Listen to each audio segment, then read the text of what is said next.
Today I visited St. Francis of Assisi. Mass was led by Father Stephen. Unlike many of the other traditional masses, this mass moved more freely. What I mean by this is that those involved in the mass itself seemed to have a more open approach to how mass was to proceed. Yes, people moved down the aisle in unison, like the father walking with the rest of the congregation, but the way that they moved up near the altar seemed to be a little different from a more traditional mass, like at St. Ignatius of Loyola, or the one that I visited at home. A lot of the people that attended this mass, the members of the church, seemed to be Filipino, Hispanic, very much more diverse from the other groups of people that I've seen at the other masses, like St. Ignatius of Loyola. Mass began with a gathering song that made everyone feel included. The lyrics themselves were, "All are welcome." Then there was a line, "With Jesus, we welcome each other." This shows a togetherness that is a value of Christianity, and it really shows that St. Francis of Assisi values togetherness.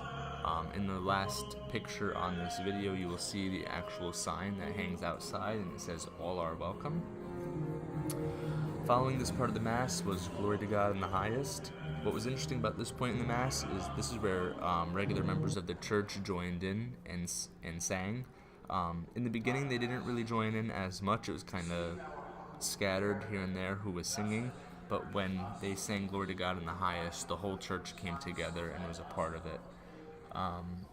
This was followed by the liturgy of the word and then a responsorial psalm.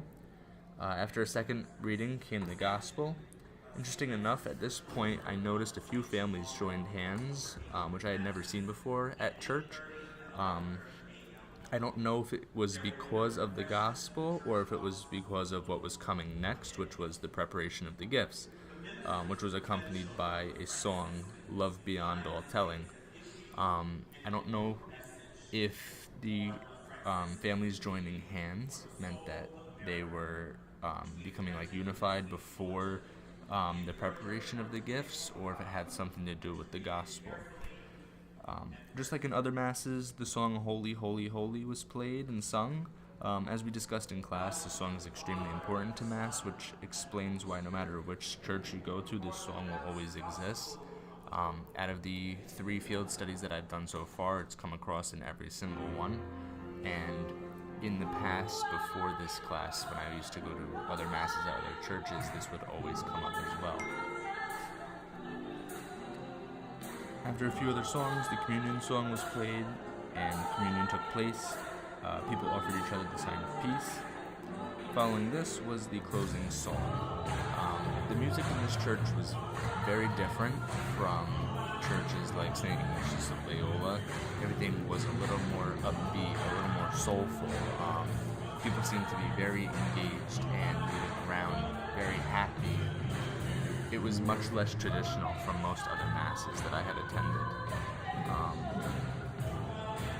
There was a use of traditional rites, like the sprinkling of holy water, and then like a plea for mercy, which was short, and then obviously the body and blood of Christ.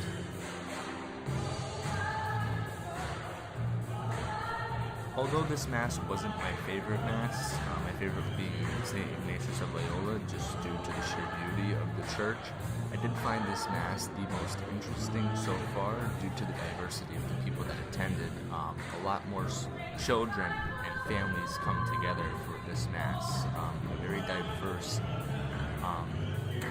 selection of people that came.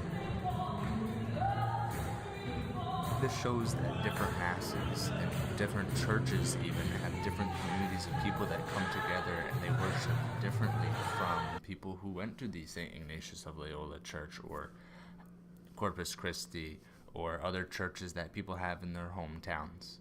It shows the effect that church can have a major impact in families' lives and in a community.